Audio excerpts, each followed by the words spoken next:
আল্লাহ চাইলে ইজ্জত নিতেও পারে।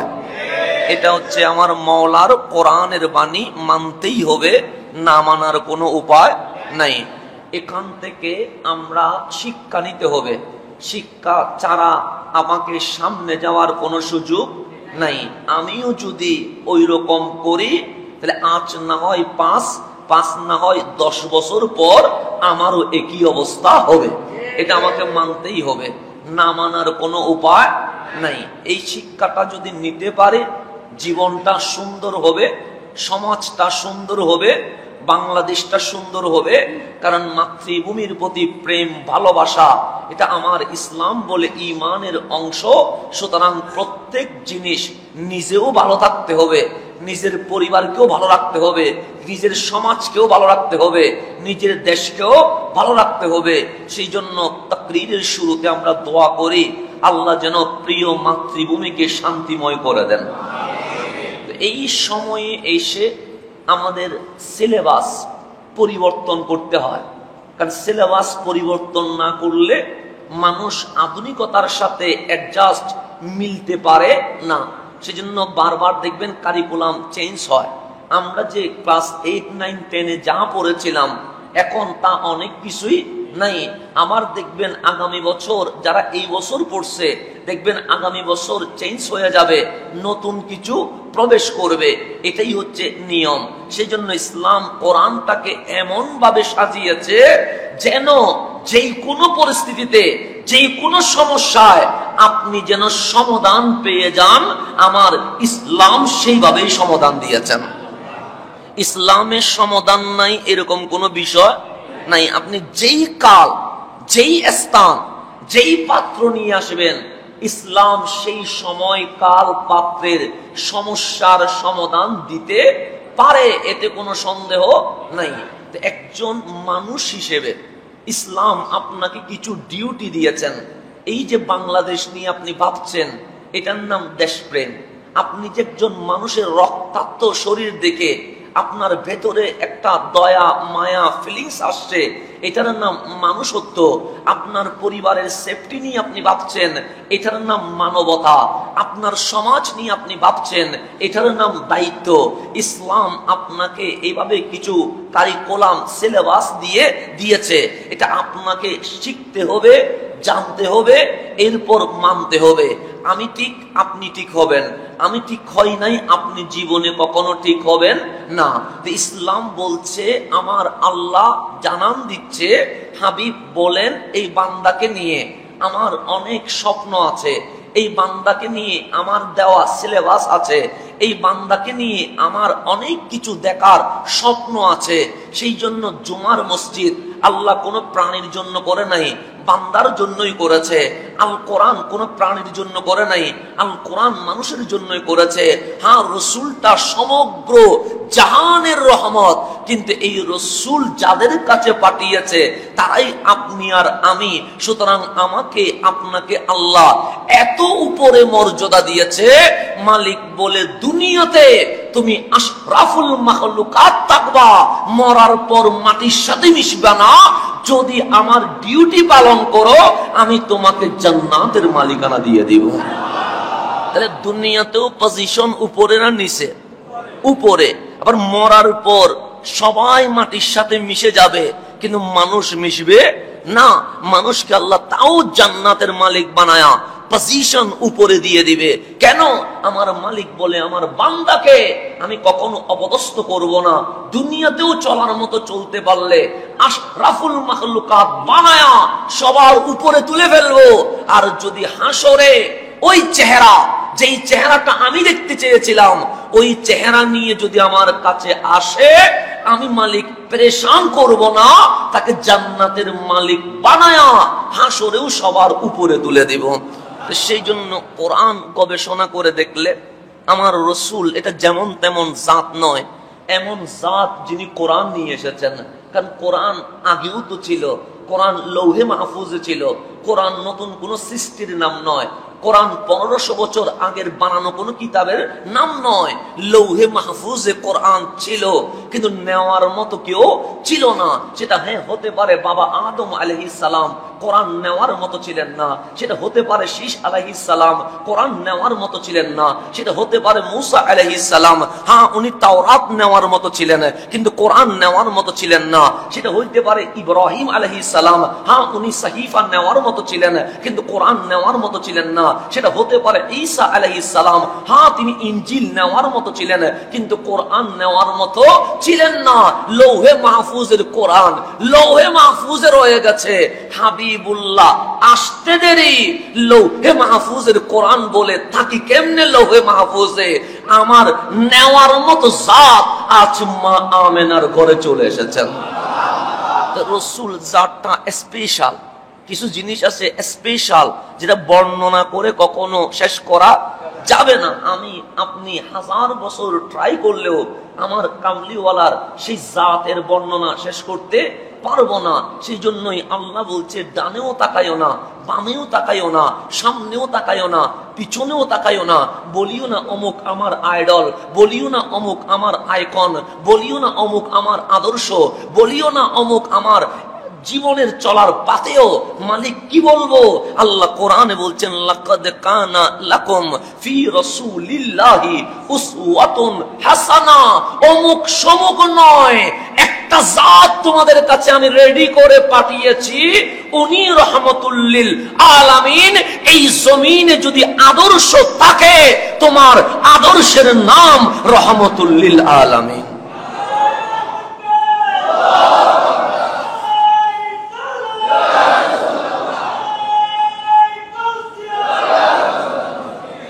আমার রসুলেই আমাদের কি আদর্শ। লাকাদ কানা লাকুম তোমাদের জন্য রয়ে গেছে ফি রাসূলিল্লাহ, শুধুমাত্র রসুলের মাঝে। একজন আসছে বহু বছর না, রসুল না, ফি রাসূলিল্লাহ আমার হাবিবের মাঝে তোমাদের জন্য উসওয়া হাসানা আদর্শ আছে। তুমি আইডল বললে রহমাতুল লিল আলামিনকে বলো, আদর্শ বললে রহমাতুল লিল আলামিনকে বলো, অনুসরণীয় বললে রহমাতুল লিল আলামিনকে বলো, অনুকরণীয় বললে তাও তোমার হাবিবকে বলো। উনি ছাড়া আমি অন্য কাউকে আদর্শ বানায়, হ্যাঁ ওনার রঙে যদি কেউ রঙিন হতে পারে তাহলে উনি তোমার আদর্শ হতে পারে। এটার নাম হচ্ছে রহমাতুল লিল আলামিন। এই জাত পুরো জীবনটা আপনি যদি বলেন 40 থেকে 63, না মা আমেনার ঘর থেকে 63 পর্যন্ত পুরাটাই বয়স, এটাই আদর্শ। মা আমেনার ঘর থেকে আসা এটা আদর্শ। মা আমেনার কুল থেকে মা হালিমার কুলে যাওয়া এটা আদর্শ। মা আমেনার কুল থেকে সৈয়দুনা আব্দুল মুত্তালিবের কুলে যাওয়া এটা আদর্শ। মা হালিমার সাথে তাইফে যাওয়া। এই সমাজে যদি কিশোর গ্যাং দেখেন এটা আপনাকে বন্ধ করতে হবে। এই সমাজে যদি বেবিচার বেহায়াপনা দেখেন এটা আপনাকে বন্ধ করতে হবে। 1 নাম্বার নিজের জন্য সংগ্রাম, 2 নাম্বার সমাজের জন্য সংগ্রাম। এরপর আমার মালিক বলে সমাজ যখন ঠিক হয়ে যায়, কারণ মানুষ যখন অমানুষ থাকে কোরআনের নূর প্রবেশ করে না। মানুষ যখন অমানুষ থাকে কোরআন বললে সে শুনবে না। সুর কি কখনো ধর্মের কাহিনী শুনবে না? আপনি দেখবেন মসজিদে অনেক সময় জুতা চুরি হয় কি হয় না? হয়। তো হুজুর কি সুরের বিরুদ্ধে বলে না? বলে তো। এরপর জুতা চুরি হয় কেন? কারণ সুরে সে ধর্মের কাহিনী শুনবে না। তো অমানুষ হলে তাকে আপনি বুঝাইতে পারবেন না, অমানুষ হইলে তারা আপনি শুনাইতে পারবেন না। সেজন্য ইসলাম বলে আগে নিজের জন্য সংগ্রাম, নিজে সংগ্রাম করে টিকে থাকলে সমাজের জন্য সংগ্রাম, অমানুষকে মানুষ বানানোর সংগ্রাম। 3 নাম্বার, অমানুষ যখন মানুষ হবে, জমিন যার আসমান যার সবগুলো যার, সেই আল্লাহর দাওয়াত বিশ্বের মধ্যে পৌঁছায়া দেওয়া এটা আমার বান্দার 3 নম্বরের কাজ। কয় নম্বরের কাজ? আরেকটু বুঝাইলে আপনি বুঝবেন। রহমাতুল লিল আলামিন আমার রাসূল মা আমেনার ঘরে আসছে, সেখান থেকে একদম 25 বছর চলে যায়। কয় বছর? 25 বছর। কামলিওয়ালা 17, 18 থেকে শুরু করে এই যে জীবনটা, এই জীবনটা নিজের সংগ্রাম। মা আমেনার ঘর থেকে একদম যদি বলেন 20 বছর, তাও ধরেন 20 পর্যন্ত রসুল কাউরে কিছু বলে নাই। সংগ্রাম কার? নিজের, যদি কেমনে, আমার কামলিওয়ালা যখন কোলে তখনও সংগ্রাম করছে, কি আদর্শ। আপনি আমার বিরোধিতা করেন, হাজার আমার ভুল আছে, আমার কথায় বল, আমার উচ্চারণে বল, আমার হাঁটাই বল, আমার কাজে বল, ভুল নাই, এই কথা বলার কোনো সুযোগ আছে নাই। তা আপনি যখন বিরোধী হবেন, আমার সমালোচনা করতে গেলে বিষয়ের কোনো অভাব হবে না, কারণ মানুষ তো, মানুষ মানে ভুল। আমি যেখানে দাঁড়িয়েছি ঘন্টা খানিক কথা বলবো, অসংখ্য ভুল খুঁজে পাবেন, এতে সন্দেহ করার কিছুই নাই। আমি যদি মানুষ হই, আমার দায়িত্ব কি? আপনি যখন আমাকে রুমে গিয়ে বলবেন এই এই জিনিসটা ভুল, যদি হ্যাঁ ভুল হয়, আমার দায়িত্ব হচ্ছে সেটা শুধরিয়ে নেওয়া। কথা ঠিক না? আমি গাদ্দারি করার কোনো সুযোগ আছে না যদি আমি মানুষ হই। আর যদি আমি মানুষ না হই, তাহলে আপনার সাথে ঝগড়া করব, বিরোধ করব না। বেশি বুঝতেছেন? আমি তো চলে আসবে আমার, তাহলে ভুল আমি করব। বিরোধী হলে সমালোচনার কোনো অভাব নাই। কিন্তু আমার রসুলের বিরোধী দেখেন, নিজের ঘরের মানুষ আবু লাহাব, আবু জাহেল, উতবা, সাইবা, পুরা মক্কা, মদিনা, তারপর তায়েফ, অসংখ্য জায়গায় বিরোধীর কোনো অভাব নাই।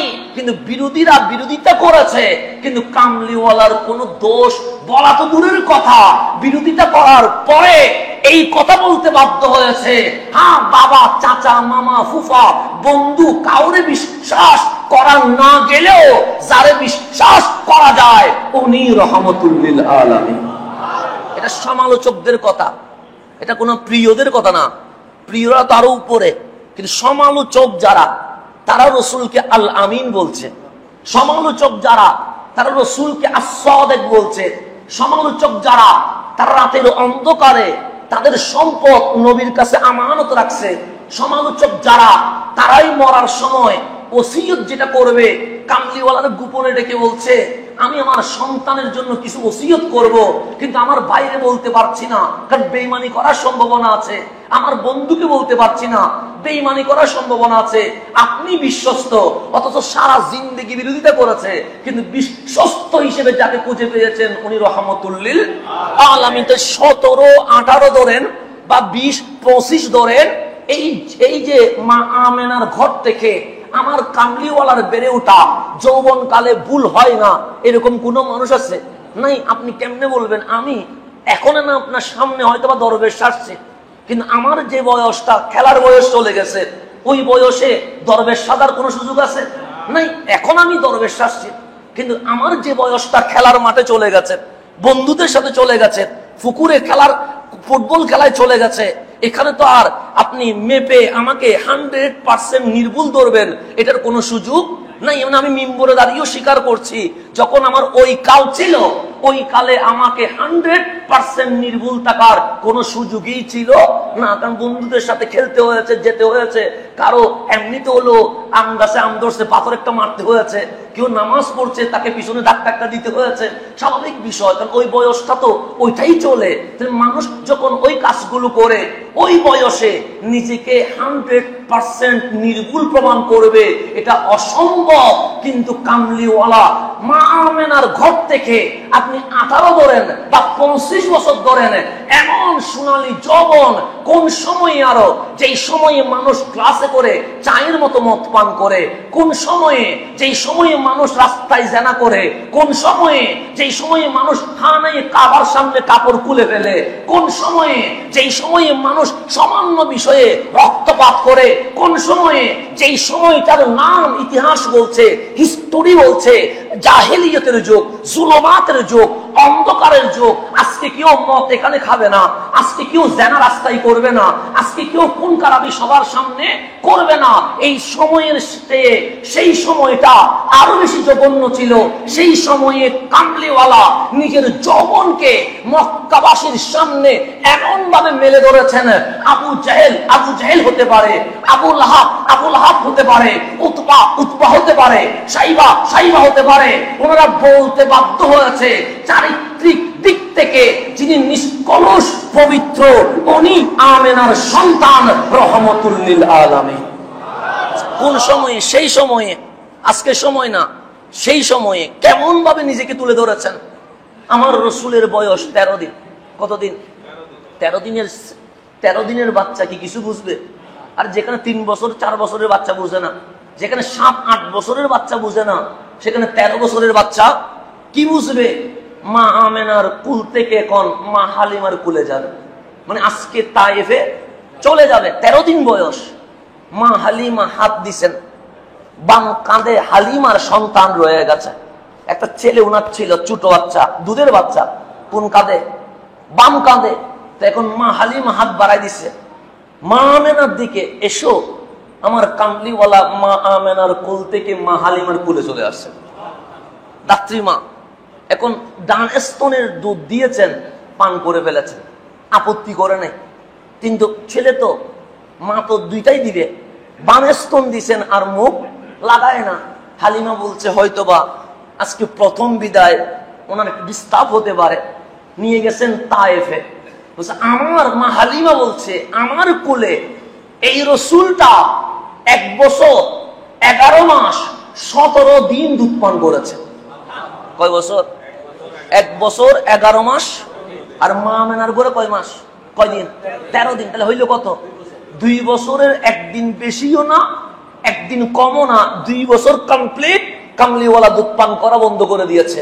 তখন কি সায়েন্স ছিল? এমবিবিএস ডাক্তার ছিল না।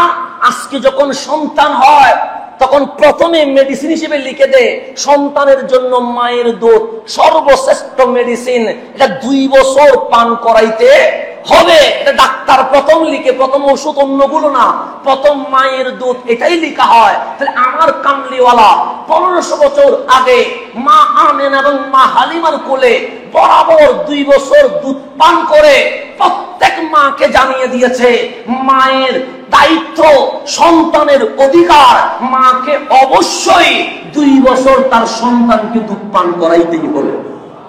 দেখেন কোল থেকে।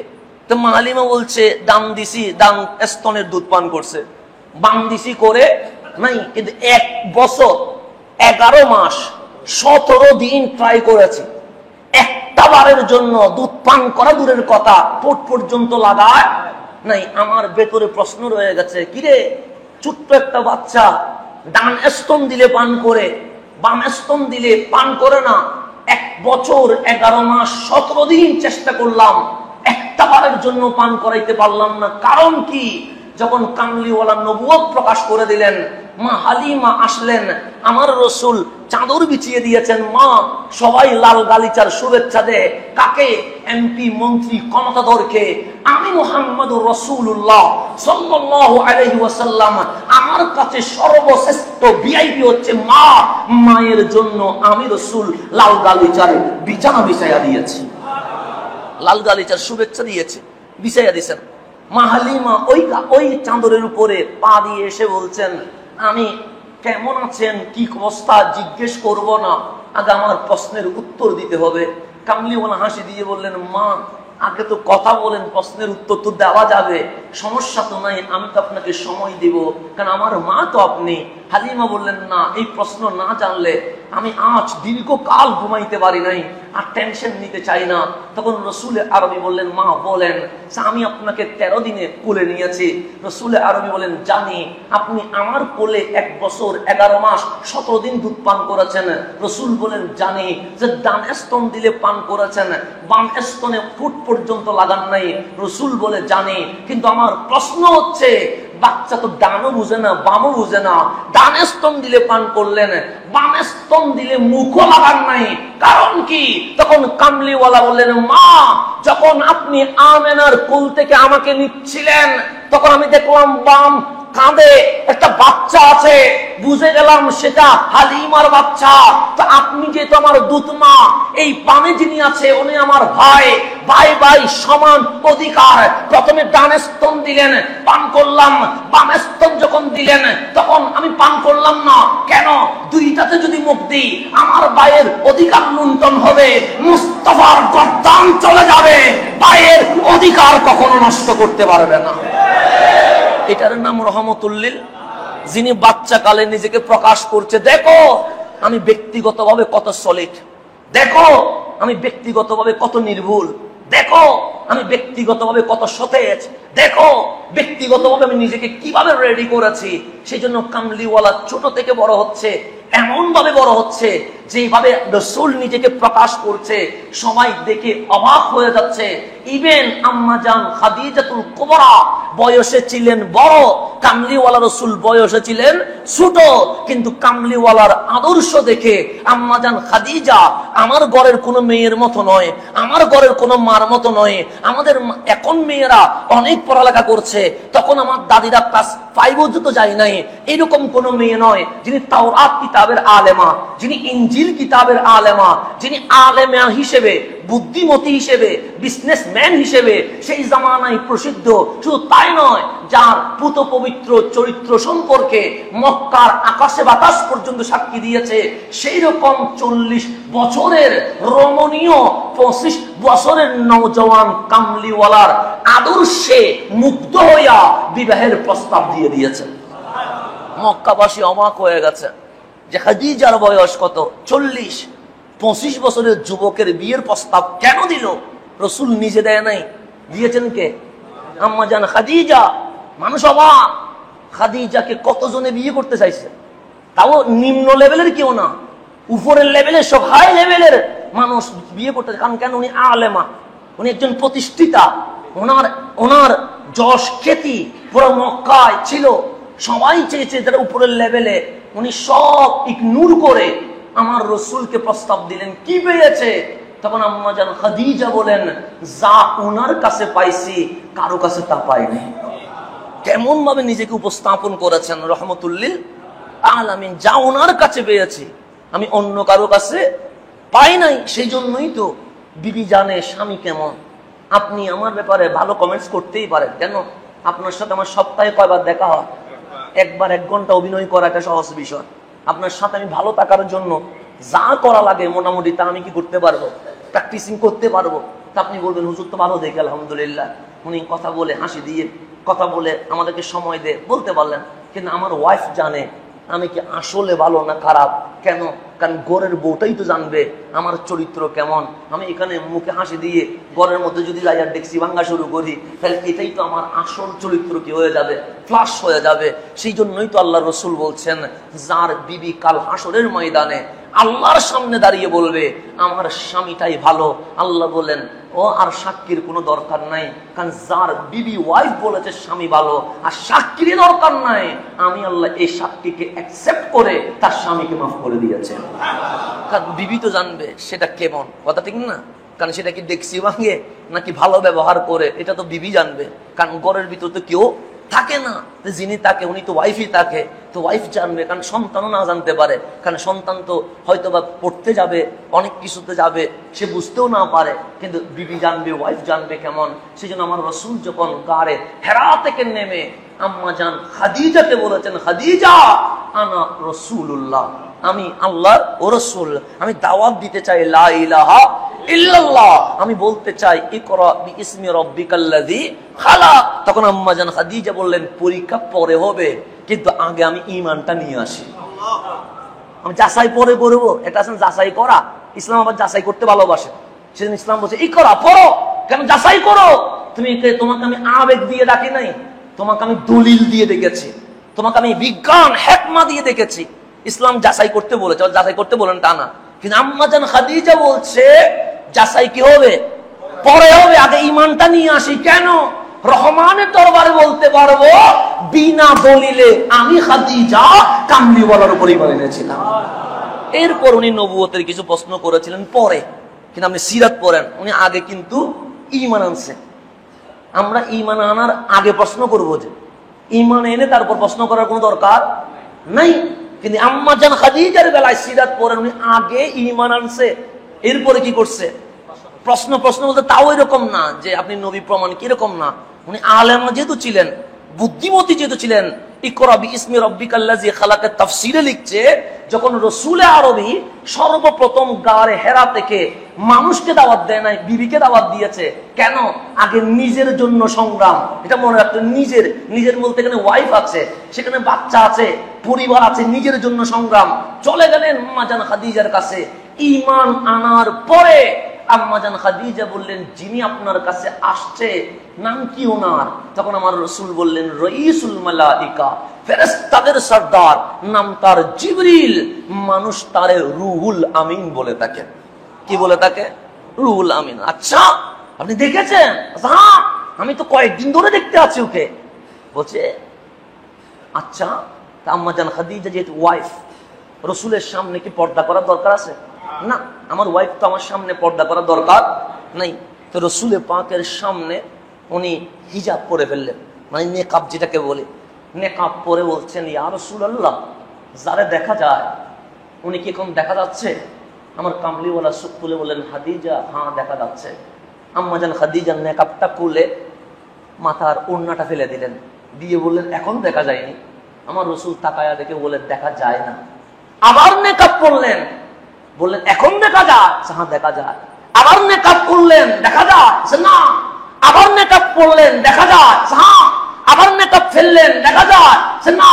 তো তিনবার করার পরে আম্মাজান খাদিজা লা শাক্কা ওয়ালা রাইবা, এখানে কোনো সন্দেহ নাই, ওহুয়া জিবরিল, তিনি জিবরিল, এতে কোনো সন্দেহ নাই। আমার রাসূল বললেন, নেকাব পড়লা আর খুললা, এখানে সন্দেহ নাই, কেমনে যাচাই করলা? তখন আম্মাজান খাদিজা বললেন, ইয়া রাসূলুল্লাহ, ফেরেশতাদের কোয়ালিটি হচ্ছে লজ্জা, হায়া, ওনারা বেহায়া হতে পারে না, সেজন্য নেকাব পর্দা তখন জিবরিল আছে। এটা যদি জিবরিল না হইয়া ইবলিস হইতো, যখন নেকাব খুলে ফেলেছি এটা পালাইতো না, থেকে যেত, কারণ ইবলিস বেহায়া হয়। নেকাব খুলতে দেরি, জিবরিল চলে গেছে, তার মানে হায়া আছে, লজ্জা আছে। নেকাব করেছি, জিবরিল এসেছে, তার মানে জিবরিল যেখানে হায়া থাকে সেখানে থাকে, লজ্জা থাকে সেখানে থাকে, লজ্জাহীন বেহায়া যেখানে সেখানে ফেরেশতা থাকে না। সুতরাং এটা যদি ইবলিস হইতো, আমি যখন নেকাব খুলছি তখনও থাকতো, নেকাব খোলার সাথে সাথে যখন চলে গেছে সন্দেহ নাই, তো রুহুল আমিন এই আম্মাজান খাদিজা নেকাব খুলে আর পরে বিশ্ব মুসলিম উম্মার নারীকে মেসেজ দিয়েছে, তোমার ঘরে যদি শান্তি চাও, নেকাব পর্দা করো। পর্দা যেখানে, ফেরেশতা সেখানে। যে ঘর থেকে পর্দা উঠে গেছে, ফেরেশতা চলে গেছে, ইবলিস ঢুকে গেছে। ইবলিস যখন ঢুকেছে, পরকীয়া থেকে শুরু করে তালাক পর্যন্ত জারি হয়ে গেছে। এটা সবগুলো বেপর্দার কারণে। কিসের কারণে? আজকে ঘরের মধ্যে তালাক বাড়ছে না? বাড়ছে। ঢাকার রিপোর্ট হচ্ছে প্রতি সেকেন্ডে নাকি তালাক হয়। আগে ছিল মিনিটে, এখন কোথায় চলে গেছে? সেকেন্ডে তালাক হয় ঘরের মধ্যে। পরকীয়ার এটা তো একটা এমন ব্যাধি হয়েছে, যেটা মহামারী হয়েছে, যেটার কোনো মেডিসিন দেওয়াও সম্ভব নাই। আম্মাজান খাদিজা আমাদেরকে জানিয়ে দিয়েছেন, পর্দা যেখানে রহমতের ফেরেশতা, পর্দা নাই যেখানে ফেরেশতাও। তো ফেরেশতা যদি না থাকে সেখানে কে ঢুকবে? শয়তান ঢুকবে, স্বাভাবিক বিষয়। তো শয়তান ঢুকলে সেখানে আস্তে করে স্ত্রীকে বলবে, তুমি সিরিয়াল দেখো, শ্বশুরি আর বউয়ের মধ্যে কেমনে ঝগড়া বাঁধানো যায়। তুমি সিরিয়ালের পর্ব দেখো, জামাই আর দেবরের মধ্যে কেমনে পার্টিং করা যায়। তুমি দেখো পরকীয়া কেমনে করা যায়, তুমি দেখো কেমনে ফসাদ বাড়ানো যায়। এখন ওনারা সবাই সিরিয়াল দেখতে বসে আছে, আর সিরিয়ালের মাধ্যমে পরকীয়া হইতে নিয়ে তালাক পর্যন্ত এগিয়ে যাচ্ছে। এই যে অশান্তি সৃষ্টি হচ্ছে, এগুলার পিছনে এক নাম্বার কারণ হচ্ছে পর্দা চলে গেছে। আজকেও যদি আমার মা বোন পর্দায় চলে আসে, ঠিক সোনার বাংলাদেশ আগের মতো শান্তিময় হয়ে যাবে। এখন আসেন, আমি যেটা বলতে চাচ্ছিলাম, রসুলে পাক 17, 18 বলেন বা 25 বছর বলেন, নিজেকে কি করলেন? প্রকাশ করলেন। রসুলে পাকের যৌবনে কোনো ভুল আছে? নাই। কোনো দোষ আছে? নাই। কোনো ত্রুটি নাই।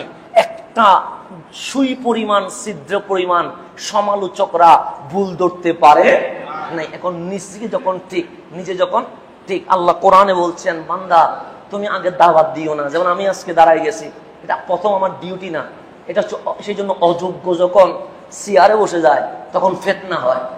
কি হয়? আজকে মুসলমানদের মধ্যে গ্রুপিং বাড়ি গেছে না, দলাদলি বেড়ে গেছে না।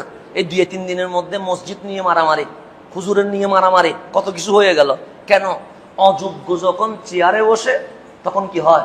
ঝামেলা হয়, ফিতনা হয়। এই ফিতনাগুলো কি আগে ছিল না? আগে মানুষের মধ্যে শবে বরাত নিয়ে মারামারি হয় নাই, তারাবি নিয়ে মারামারি হয় নাই, বিতির নামাজ নিয়ে কোনো মারামারি হয়েছে, হয় নাই। কারণ অযোগ্য যখন এখানে বসে গেছে তখন অবশ্যই মারামারি হবে, ফিতনা হবে।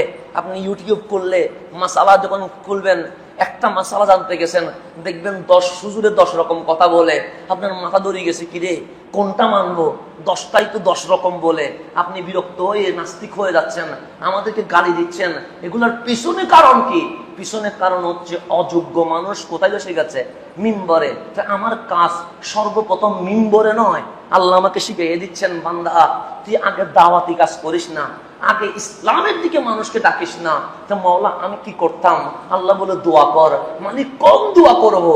আল্লাহ বলে বল আল্লাহুম্মা আইন্না আলা যিকরিকা ওয়া শুকরিকা ওয়া হুসনি ইবাদাতিকা। আগে তোর জন্য দোয়া কর, মালিক দোয়াটা শিখাইয়া দাও। তো আল্লাহ দোয়া শিখাইয়া দিচ্ছেন, আল্লাহুম্মা, হে আমার রব, আইন্না, আপনি আমাকে সাহায্য করেন। সাহায্য করবে কে?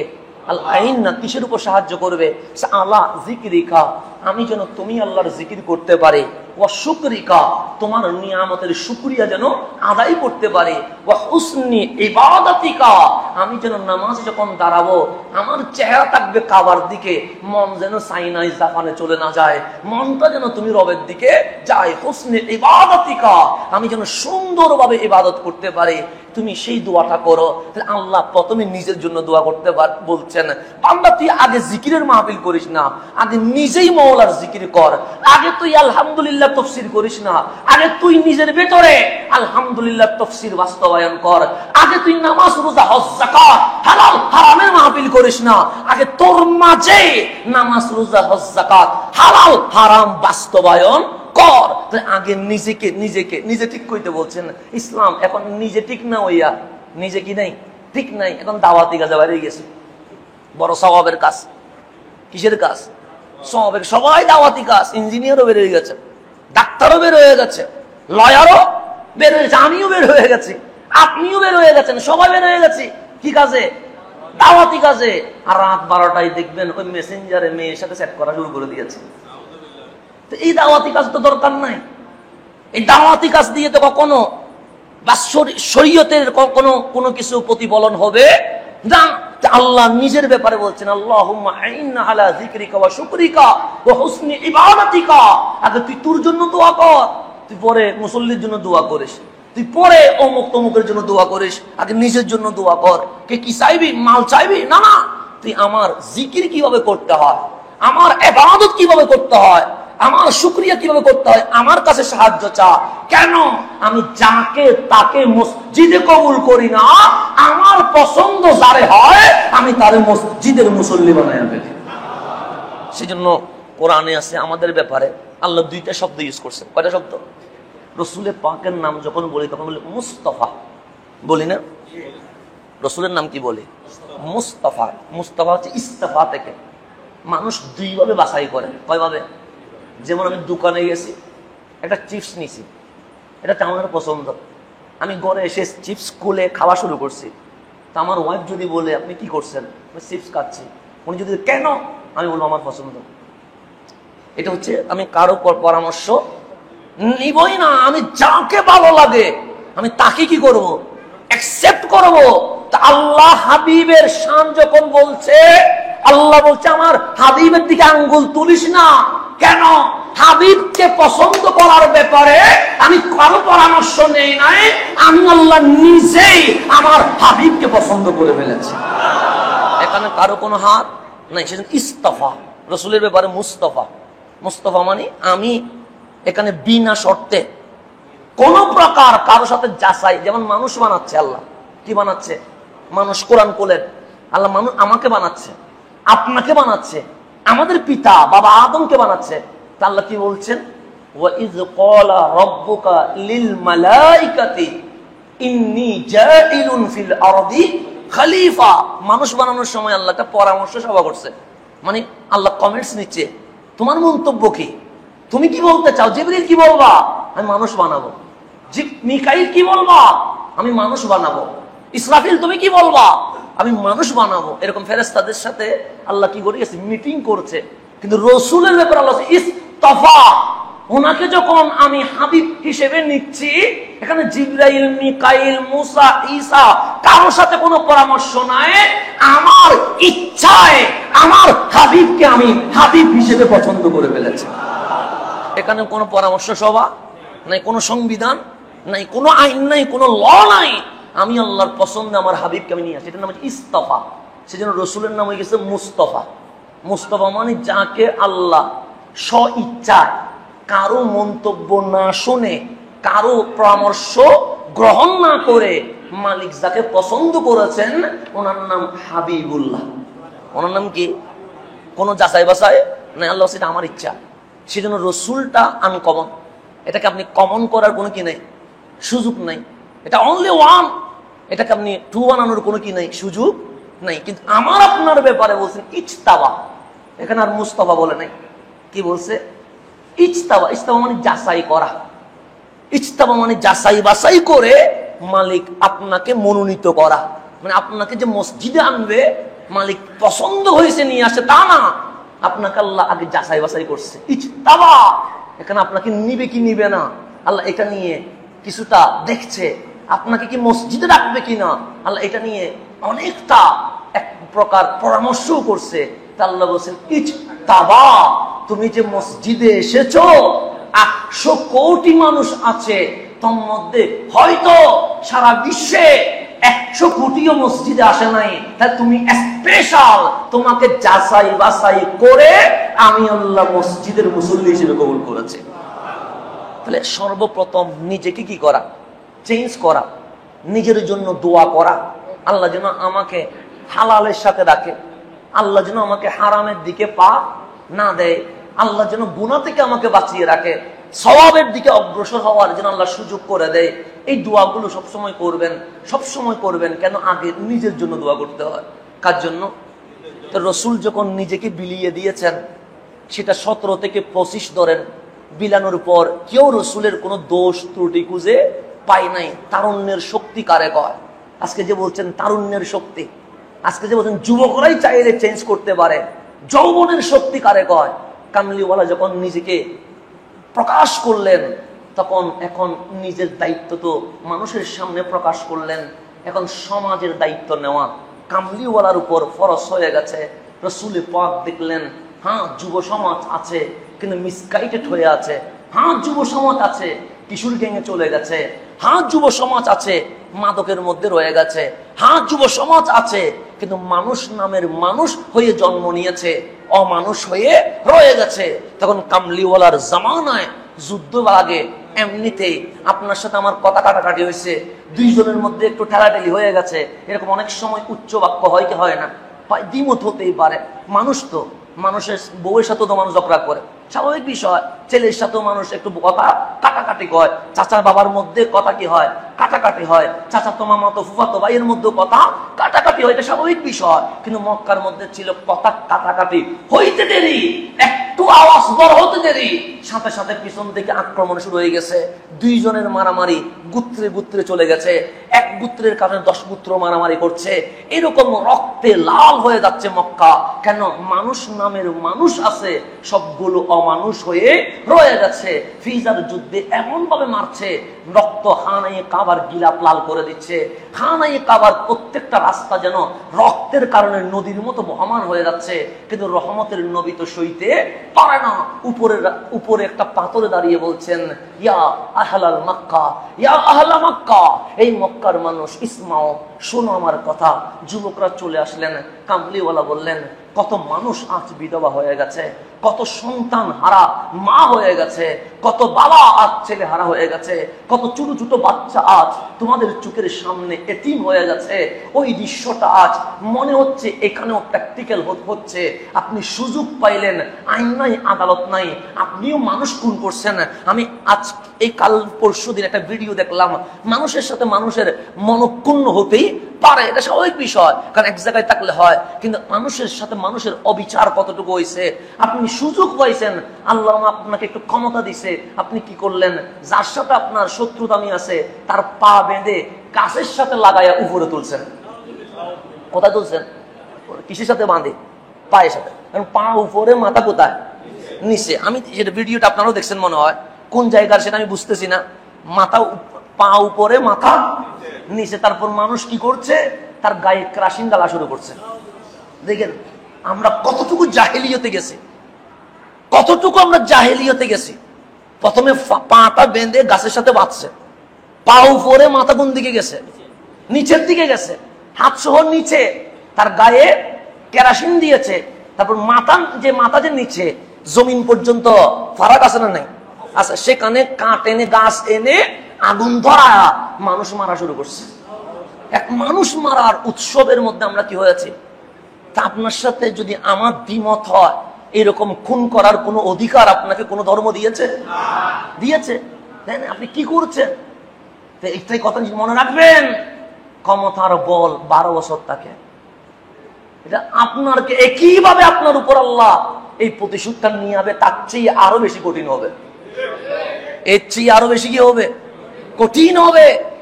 এখানে এটা পৃথিবীতে আল্লাহর হাবিব অসাম্প্রদায়িক বানাইয়াছেন। যার যার মতাদর্শ শেষে চলবে, কেউ কাউরে গালি দিবে না। শত্রুতামি হলে আইন আদালত বিচার আছে, আপনি আইন আদালত আজকে না থাকলে কালকে তো হবে, আপনি সেখানে দেন বিচার, সেখানে দেন। দুনিয়াতে যদি বিচার না পান, আপনার রহমান তো আহকামুল হাকিমিন, আপনি রহমানের দরবারে বিচার দিয়ে দেবেন। আল্লাহ চেয়ে বড় বিচার নিয়ে বিচার কেউ করতে পারবে না। আমরা আপনারা কি করছি, সেই জন্য এগুলো থেকে সাবধান থাকবেন। আল্লাহ যেন আমাদেরকে বাঁচিয়ে রাখেন। আমরা যদি অসভ্যের মতো আচরণ করি, তাহলে সভ্যতা মানুষ শিখবে কোত্থেকে? রাস্তা দিয়ে আসছি, অবাক হয়ে যায়, রাস্তার মাঝখানে কিছু দেওয়াল দেন, মানে এই রোডটা চিটাঙের দিকে যাবে, এই রোডটা কি দেখবে, ঢাকায় যাবে, 4 লাইন 4 লাইন বলেন, তো মাঝখানে একটা দেওয়াল আছে না নাই? আচ্ছা এই দেওয়ালটা কোনো দোষ করছে? এ কোন অপরাধ করছে? এটা কার টাকা দিয়ে বানাইছে? আমাদের টাকা দিয়ে। এটা কারো টাকা দিয়ে বানাইছে? আসার সময় দেখতেছি চিটাং থেকে ঢাকায় আজকে ভেঙ্গে পুরোটা সুরমার করে ফেলছে। লাভ কি আপনার? এই প্রতিবাদ করে লাভ কি? আপনি লাভ করছেন না ক্ষতি করছেন? এটা আবার ভাবতে হবে না? কার টাকা দিয়ে বানবে? এখানে আমার বুঝে আসে না, এখানে এগুলো ভেঙ্গে লাভ কি হচ্ছে? লাভ কি হচ্ছে? আপনার সাথে পুলিশের উপর আপনার মন খারাপ হতেই পারে, আচরণের কারণে হোক, যে কোনো কারণে থানা ভাঙিয়ে দিয়েছেন। থানাটা কার টাকা দিয়ে বাঁচছে? আবার মারতে হবে কার টাকা দিয়ে? তো লাভ করলেন না লস করলেন? এই জিনিসগুলো তো বুঝতে হবে। আমি কি করছি, এটা তো আমাকে বুঝতে হবে। আজকে ডাকাতি বেড়ে গেছে, কেন? পুলিশ নাই। সব পুলিশ কি খারাপ না? তো একজনের কারণে আমি 30 জনের মারতে পারবেন? কি হচ্ছে এগুলো? মানবতা কোথায় চলে গেছে? মানুষত্ব কোথায় চলে গেছে? সেজন্য আমাদের হুজুরদের দায়িত্ব হচ্ছে, যেখানে অন্যায় সেটা অন্যায় বলতেই হবে, এর বাইরে কথা বলার কোনো সুযোগ নাই। ছাত্ররা যখন অন্যায়ের শিকার, তখন আমি চলে গেছি, হ্যাঁ অনেক কথা শুনতে হয়েছে, অসুবিধা নাই, কিন্তু অন্যায়কে আমি অন্যায় বলবো। আপনি আমার চাকরি দেন বা না দেন, কারণ রিজিকের মালিককে আল্লাহ। যেখানে অন্যায় সেখানে আমি অন্যায় বলবো। আপনি যদি আমাকে বলেন মারবো, আমারেন, অসুবিধা নাই, কারণ আমি বিচার দিব কার কাছে? আল্লাহর কাছে। আপনি গাড়ি ভাঙবেন, ভেঙে দেন, আমি বিচার দিব কার কাছে? আল্লাহর কাছে। আমার পথ রুখে দিবেন, রুখে দেন, সমস্যা নাই। কেন? আল্লাহ যখন হায়াত দিছে, আমার টেনশন কিসের? ওই হায়াত পর্যন্ত আমার মাওলা আমার রিজিকটা নির্দিষ্ট করে দিয়েছেন। আমার রিজিক কি করে দিয়েছেন? নির্দিষ্ট করে দিয়েছেন। তো সুতরাং যেখানে অন্যায়, সেটা কি বলতে হবে? অন্যায় বলতে। ছাত্ররা অন্যায়ের শিকার হয়েছে। আমি ছাত্র নয় এখন, আমি আগে ছাত্র ছিলাম, কিন্তু আমি ঘরে থাকতে পারি নাই, আমি মাঠে চলে গেছি। কেন? কারণ আমি যখন দেখলাম রক্তের উপর খেলা খেলছে, এই খেলা আর খেলতে দেওয়া যাবে না। এখনো তো আমার একই অন্যায় শুরু হয়ে গেছে। তাহলে অন্যায় মিললে তো দরকার নাই। অন্যায় বন্ধ করে আপনাকে আমাকে ন্যায় প্রতিষ্ঠা করতে হবে। কথা ঠিক না? অন্যায় বন্ধ করে কি করতে হবে? ন্যায় প্রতিষ্ঠা করতে হবে। যারা অপরাধী তাদের বিচার করতে হবে। যারা অপরাধী নয়, তাদের উপরে কোনো প্রকার অবিচার করার সুযোগ নাই। এটা আমাদেরকে কি করতে বুঝতে হবে। তো কামলিওয়ালা বলছেন, তোমরা রক্তপাত করে লাভ কি হচ্ছে? লাভ কি হচ্ছে? আজকে আমাদের কাছে বন্ধুত্ব জিনিসটা চলেই গেছে। সামান্য কারণে আমরা কি করতেছি? মারামারি করছে। দল আগে না বন্ধুত্ব আগে? বন্ধুত্ব আগে। আপনি দলটা বাদ দেন, এগুলো দিয়ে কি হবে? আল্লাহ যেন আমাদেরকে বুঝার তৌফিক নসিব করে। আমি যেটা বলছি সেটা আমাকে বলতে হবে। আল্লাহর হাবিব কামলিওয়ালা বলছেন কত মারামারি করবা, মারামারির রেজাল্ট কি? সবাই বললেন রেজাল্ট হচ্ছে মারামারির পর আবার মারামারি। মারামারি কখনো কি হয় না, বন্ধ হয় না। একদিকে ফুলে উঠলে চতুর্দিকে কি ওঠে, ফুলে ওঠে। কামলিওয়ালা বললেন মক্কাকে কি তোমরা সহজ পেয়েছ? এটা পবিত্র ভূমি যেখানে মাওলার গড় খানায়ে কাবা আছে। আমি নবী থাকতে এই মক্কায় রক্তপাত হতে দিব? তো যুব সমাজে তরুণের শক্তি, মুরব্বীরা বলেন আজীবন দেখে আসছি কুবাইতে, আপনি আসি কি বলেন আবার? কারণ ওনার তো বয়স হয়ে গেছে, 40 বছর দেখতেছে মারতেছে, 60 বছর দেখতেছে মারামারি। উনি বলছেন যুবক মানুষ 25 বছরের, এটা কি বলতেছে? কিন্তু যুবকরা বলছেন না, আমরা আমাদের এই মক্কায় আর মারামারি হতে দিব। তখন কামলিওয়ালা এখন সমাজের দায়িত্ব নিচ্ছে। সর্বপ্রথম নিজের প্রকাশ করলেন, কোনো দোষ নাই, এখন সমাজের দায়িত্ব নিচ্ছেন। আমার 4টা শর্ত আছে। 1 নাম্বার, আজ থেকে মারামারি, হানাহানি, রক্তপাত আজীবনের জন্য বন্ধ ঘোষণা করা হলো। 2 নাম্বার, এই মক্কায় বিদেশিরা আসবে, কারণ এখানে আল্লাহর গড় খানায়ে কাবা আছে, তাদের ইজ্জত সম্মান রক্ষা করা আমাদের দায়িত্ব। শত্রু হোক আমরা তার কি করব, ইজ্জত রক্ষা করব। 3 নাম্বার, এখানে ধনীও আছে গরিবও আছে। ধনীয়ে 3 বেলা খায়, গরিবে 2 বেলা না খায়া থাকবে, এটা হবে না। প্রত্যেক ধনী পরিবার একটা গরিব পরিবারের জন্য রান্না করতে হবে, তাহলে ধনীও গরিব সমানভাবে খেতে পারবে। 4 নাম্বার, এখানে যেসব সন্তান টাকার কারণে পড়ালেখা করতে পারে না, যেসব মেয়ে অভাবের কারণে বিয়ে হচ্ছে না, আমরা যুবকরা তাদের বিয়ের ব্যবস্থা, পড়ালেখার ব্যবস্থা করব। এই 4 শর্তে কামলিওয়ালা হিলফুল ফুজুল করে অশান্ত মক্কাকে একদিনে শান্ত করে দিয়েছে। তাহলে প্রথমে ইসলামের দাওয়াত দেয় নাই, প্রথমে নিজে ঠিক, প্রথমে কি, তারপরে সমাজ ঠিক। সমাজ যখন ঠিক হয়ে গেছে, মারামারি বন্ধ, কিশোর গ্যাং বন্ধ, জেনাবে বিচার বন্ধ, সব যখন বন্ধ হয়েছে, এখন মানুষ হওয়া শুরু করছে। কি হওয়া? 40 বছরে আল্লাহ বলেন ইকরা, হাবিব এখন মানুষকে মানুষের রবের দাওয়াত দেন। কাকে দাওয়াত দিবেন? যে মানুষকে, কারণ অমানুষ থাকলে সে শুনবে না।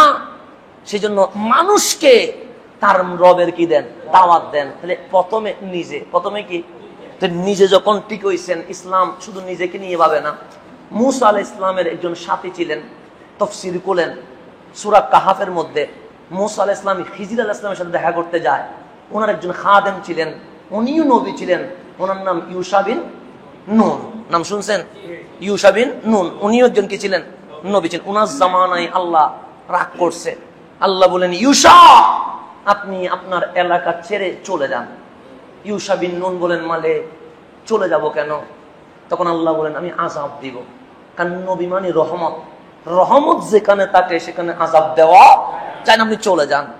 এখন ইউশা বিন নুনের মাথা ধরে গেছে, কারণ প্রত্যেক নবী উম্মতকে ভালোবাসে, উম্মতের উপর আযাব হোক এটা কোনো নবী চায় না। তখন হাত তুলে বললেন মালিক তোমার সিদ্ধান্তটাকে আমারে বলবা? আল্লাহ বলেন হ্যাঁ বলবো। কি করবা আযাব দিয়ে? আমি 60,000 মানুষকে মারি ফেলবো। কয় হাজার মানুষ? এমন আযাব দিব 60,000 মানুষ মেরে ফেলবো। ইউশা বিন নুন বলেন এতগুলো মানুষ মারবা মাওলা? হ্যাঁ, 30,000 খারাপ মানুষ আর 30,000 তোমার পিছনে নামাজ পড়ে, মানে ভালো মানুষ, সুফি মানুষ, দরবেশ মানুষ, এরকম দেখে মারবো। ইউশা বিন নুন অবাক হয়ে গেছেন, মালিক এটা কেমন বিচার? 30,000 যেগুলো খারাপ, যেগুলো জেনা করে, বেবিচার করে, মারে, জুলুম করে, এগুলোরে মারি ফেলো, আমি এতে কিছু করব? কিন্তু আমার 30,000 মুসল্লিরে মারি ফেলবা? আল্লাহ বলে হ্যাঁ মারবো। সে কেন? আমাদের দোষ কি? দোষ হচ্ছে নিজে ভালো হইছে, সমাজকে ভালো হওয়ার দাওয়াত দেয় না। নিজে কি হয়েছে? নিজে সুদ খায় না, অন্যকে সুদ না খাওয়ার জন্য বলে না। নিজে জুলুম করে না, অন্যকে জুলুম করলে কি হয় এটা বলে। আমি নিজে ভালো আছি, আমি ভালো, মানে সব আলহামদুলিল্লাহ কোনো সমস্যা নেই, কিন্তু অন্য কেউ কোথায় ডুবছে আমার দরকার। আল্লাহ এটার শাস্তি দিব যে এ 30,000 রে মারার সময় মারতেছে কয় হাজার রে? 60,000। তার মধ্যে কয় হাজার ভালো? অর্ধেক ভালো। ইউসা চলে যাও, আমি 30,000 খারাপ মানুষরে মারবো আর 30,000 ভালো মানুষরে মারবো, এই কারণে কারণ এই 30,000 যদি চেষ্টা করতো এই 30,000 মানুষ খারাপ হইতো না, তাদের সোহবতে থেকে এই 30,000 মানুষও আল্লাহর ওলি হয়ে যাইত। তাহলে নিজে ভালো হইলে হবে না, আবার কি করতে হবে? অন্যকে ভালো করতে। তখন আল্লাহ আপনাকে ডিউটি দিচ্ছেন, যেহেতু সময় শেষ আমি এই ডিউটিটা বলেই শেষ করে দিচ্ছি। আল্লাহ বলছেন ওয়াতাআওয়ানু আলাল বিররি ওয়াত তাকওয়া, তাআওয়ানু মানে পরস্পর সহযোগিতা করো, আলাল বিররি সৎ কাজে, ওয়াত তাকওয়া পরহেজগারিতে। ভালো কাজে পরস্পর কি করবা? সহযোগিতা করুন। তুমি নামাজ পড়তে আসতেছো, আরেকজনকেও নামাজে ডাকবা। তুমি মাহফিলে যাচ্ছ, আরেকজনকেও মাহফিলে ডাকবা। তুমি সাহরিতে উঠছো, আরেকজনকেও সাহরিতে ডাকবা। তুমি কোরআন পড়ছো, আরেকজন বন্ধুকেও কোরআনের কি দিবা? দাওয়াত দিবা। তাআওয়ানু আলাল বিররি ওয়াত তাকওয়া, সৎ কাজে এবং তাকওয়াতে পরস্পর সহযোগিতা করতে হবে। এটা নাম হচ্ছে কমিউনিটি, সমাজ রক্ষা করা। তারপর বলছে ওয়ালা তাআওয়ানু আলাল ইসমি ওয়াল উদওয়ান, ওয়ালা তাআওয়ানু সহযোগিতা করবা না আলাল ইসমে গুনার মধ্যে। 20 জন বসছেন, 17 জন বলছেন সোলো সিনেমা দেখতে যায়, 3 জন ভালো মানুষ এগুলার না বলতে পারে না, বুট কয়টা পড়ে গেছে? 17 জনের বুট পড়ে গেছে, এবং 3 জনও আস্তে করে কোথায় চলে যাচ্ছে? সিনেমা দেখতে চলে গেছে। এই 3 জনের দায়িত্ব কি?